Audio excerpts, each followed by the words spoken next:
Amahoro n'imigisha nibyo duhora tubifuriza hano kuri Noble Solutions, tugira tuti Imana ijya ibahira kandi icyo mukozeho cyose kibabere cyiza, mutere imbere mugubwe neza. Ni Noble rero nagarutse uyu munsi ngiye noneho kubereka imico uzabonana ku mukobwa ukahita uvuga uti ntakwiriye kunshika, ukahita ukora ubukwe. Umusore umukobwa numubonana iyi mico ntazagucike, ahubwo uzahita ukora ubukwe, mbese ntuzareke gukorana ubukwe nawe nubona umukobwa umeze gutya. Tubahaye ikaze, reka twihute nk'uko twabyemeje kuzajya dufatiraho twihuta. Guhitamo umugore muzabana ubuzima bwose ni icyemezo gikomeye kandi kigomba kwitonderwa cyane, kuko uba ugamije kubaka urugo rufite icyerekezo kirambye. Niba ufite kubaka icyerekezo kirambye, uwo niwe ufite gahunda yo kubaka, ubwo ni wa musore turi kuvuga. Mwibuke ko umugore ari nk'umutima w'urugo, kandi umutima wahagaze buriya nta buzima. Ubwo bivuze ngo urugo rudafite umugore birumvikana ubuzima ntabwo.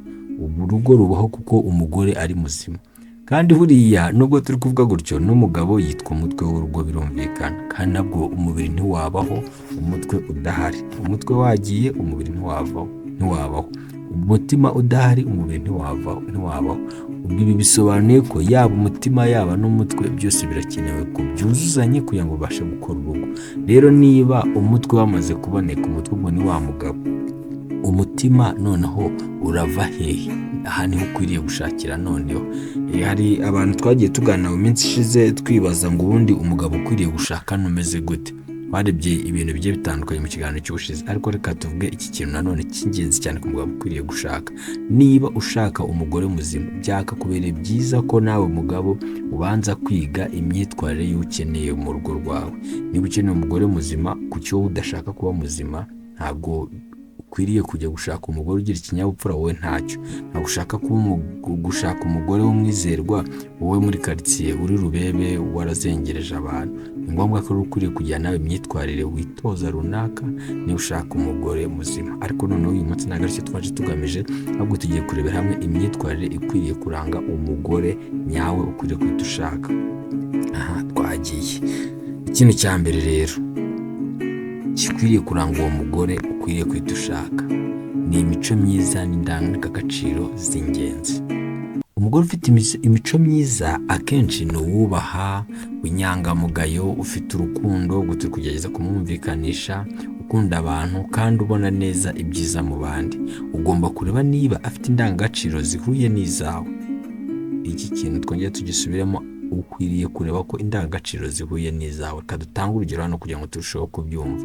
Ushobora kubona wowe mu ndangagaciro wumva ko uzihesha agaciro mu bantu, utazasebanya, utazandavura, cyangwa se reka tuvuge mu kijyanye wenda no kubana n'abandi uzaba indahemuka. Ariko ugasanga we ibyo ntacyo bimubwiye mu byo ashyize imbere, ibyo ntago abyitaho. Ibyo guhemuka nashaka ahemuke ariko aramuke.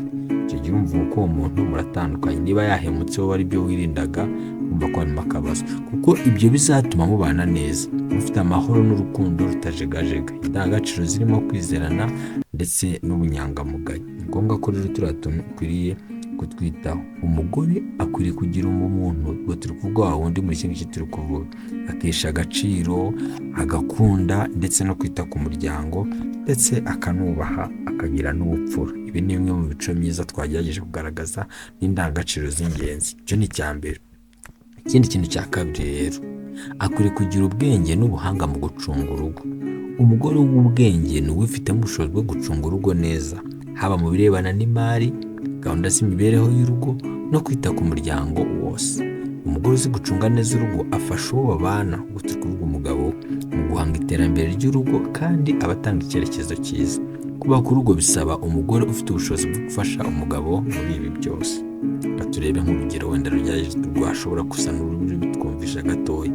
Hari umukobwa uzasanga atarubaka, ariko mu rugo iwabo ukabona ko ibintu nyine afite uburyo abishyira ku murongo, niyo yaba agifite ababyeyi. Tubwira ko wenda buri wese uri kudukurikira ashobora kuba hari ahantu yahuriye nabyo. Ukabona nk'umukobwa afite se, afite nyina, ariko mu rugo mbese ibintu bijyanye na organization y'urugo mu rugo niwe babibaza. Ibi bibaho.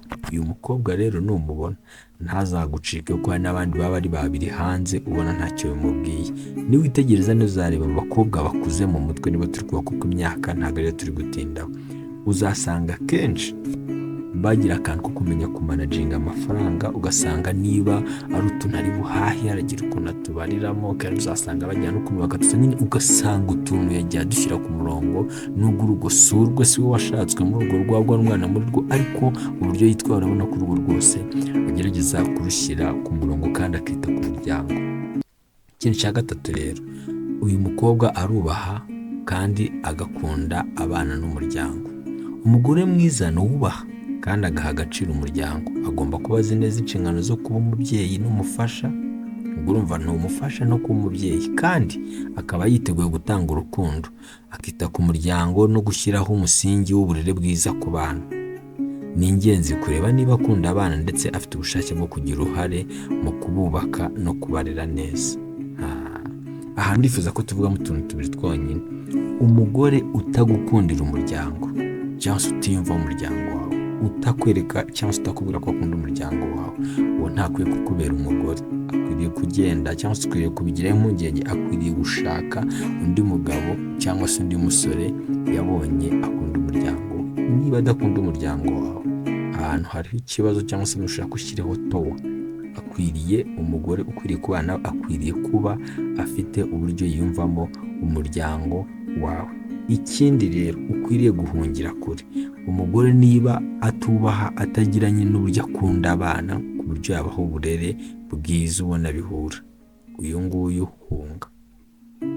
hunga, kuko byanze bikunze abanyarwanda twubaka tugamije, ubwo wenda mvuze abanyarwanda ariko abantu muri rusange usanga akenshi twubaka tugamije kwagura umuryango, tugamije kubyara. Niba adashaka abana, niba atabikoza, urumva nta kibazo kirimo. Umugore utazikoza abana, umugore utazakura umuryango, uwo nguwo ntakwiriye kugera iwawe. Umugore uzabona ukunda umuryango wawe, ukabona akunze n'abana ku buryo yabaha n'uburere, uyu muntu ntazagucike. Ikintu cya kane rero ni ukwizana no guca bugufi. Kwizana ni urufunguzo rw'umubano urambye. Umugore agomba kuba yizera uwo babana kandi agashyira imbere kuganira no kugirana umubano mwiza n'umugabo we. Kuba umugore ashobora guca bugufi no kureka ibihe bikomeye akavugana n'umugabo we mu buryo bwubaka, bizafasha mu kurinda amakimbirane mu rugo. Buriya umugore utagira kwizera umugabo we, ntabwo amakimbirane ashobora kubura. Wenda tugenda tunabibona no mu mamuvi abantu bagenda bakina, cyangwa se tukumva n'ama experience agiye atandukanye y'abantu bagiye batandukanye. Ariko umugore utizera umugabo, kimwe no ku mugabo birumvikana ko iminsi kubaka umugore byanze bikunze arema n'ibitariho. Yabona umugabo atashye, aho kugira ngo yizere ko avuye mu kazi, akahita atangira kumucyurira ati uvuye mu bagore, kandi ntabyo azi, ntabyo yabonye, nta n'ikimenyetso kibigaragaza, si nabyo.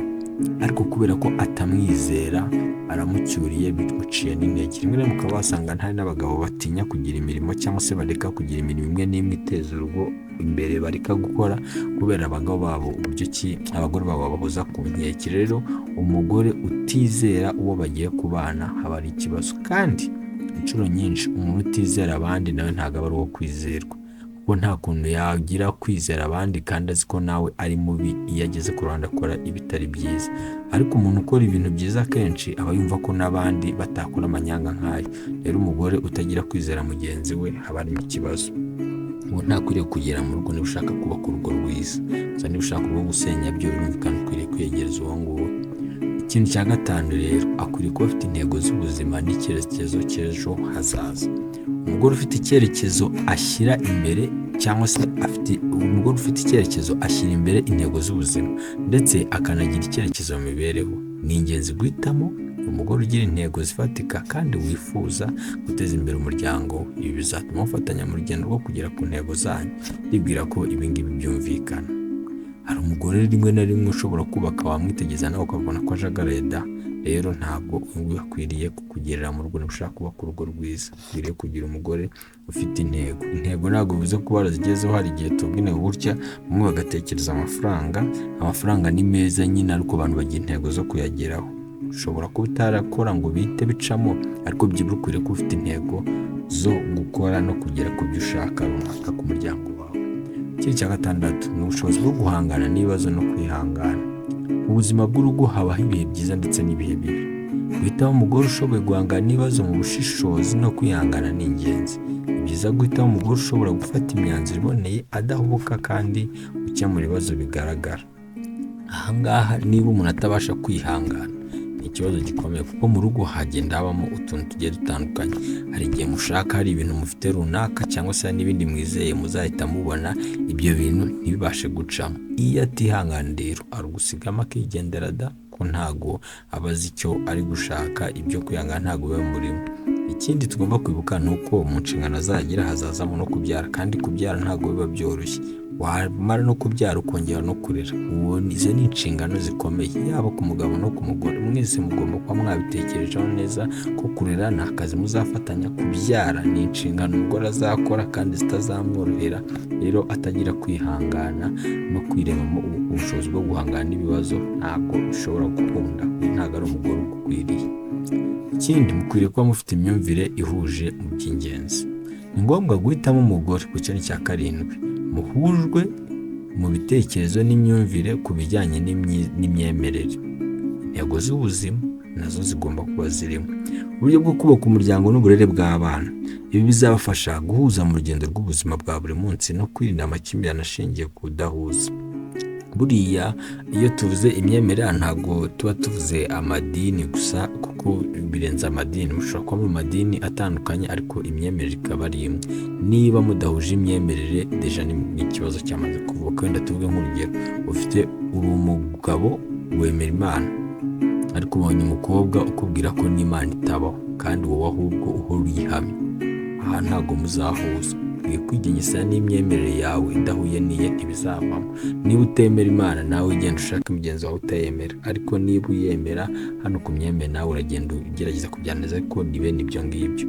Uburyo bwo gutanga uburere ku bana muzabyara, hano nabwo bitaba ikibazo, kuko niba mutumva ibintu kimwe, niba mutumva uburyo kimwe mwaha icyerekezo abana banyu. Ko tuvuge nk'urugero, hari nk'ababyeyi dusigaye twumva ngo basigaye bajyana abana babo mu mwuga w'uburaya.